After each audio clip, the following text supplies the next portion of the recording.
வணக்கம். பைபிளை முழுவதுமாக வாசிக்கும் நாம் லட்சிய பயணத்திற்கு உங்களை அன்புடன் வரவேற்கிறேன்.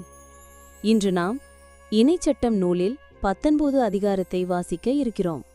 இதுவரை நாம் மொத்த நூல்களில் 14.38% நூல்களை வாசித்து முடித்துவிட்டோம். இன்னும் சில நூல்களை முடித்தால் நம் பயணம் வெற்றிகரமாகும்.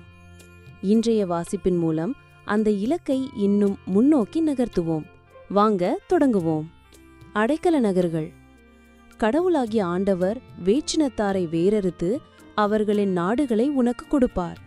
நீ அவற்றை உடைமையாக்கி அவர்களது நகர்களிலும் வீடுகளிலும் குடியேறுவாய்.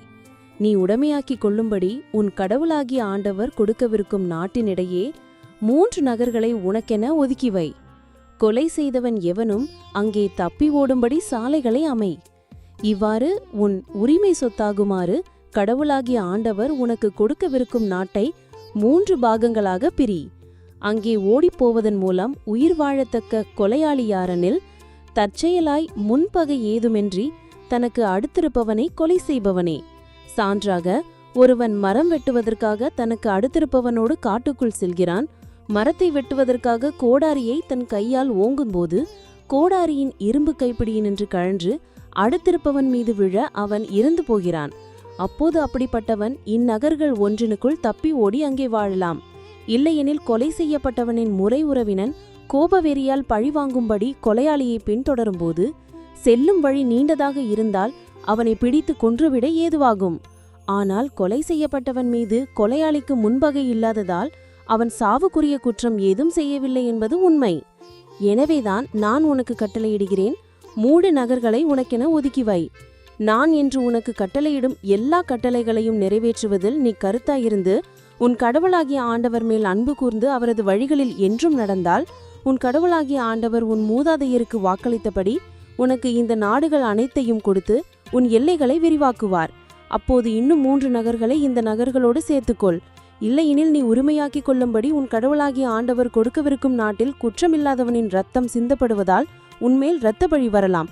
ஆனால் ஒருவன் தனக்கு அடுத்திருப்பவனை பகைத்து அவனுக்காக பதுங்கி இருந்து அவனை தாக்கி அவனை வெட்டி சாகடித்த பின் இந்த நகர்கள் ஒன்றின்குள் ஓடி ஒளிந்தால், அவனது நகர் பெரியோர்கள் ஆள் அனுப்பி அங்கிருந்து அவனை கொண்டு வந்து கொலை செய்யப்பட்டவனின் முறை உறவினனின் கையில் அவனை ஒப்படைப்பார்கள். இரத்தப்பழிக்காக அவன் சாவான். நீ அவனுக்கு இரக்கம் காட்டாதே. குற்றமில்லாதவனின் இரத்தப்பழியை இஸ்ரேலிலிருந்து துடைத்துவிடு. அப்போது உனக்கு நலமாகும். வழிமுறை எல்லைக்கல்.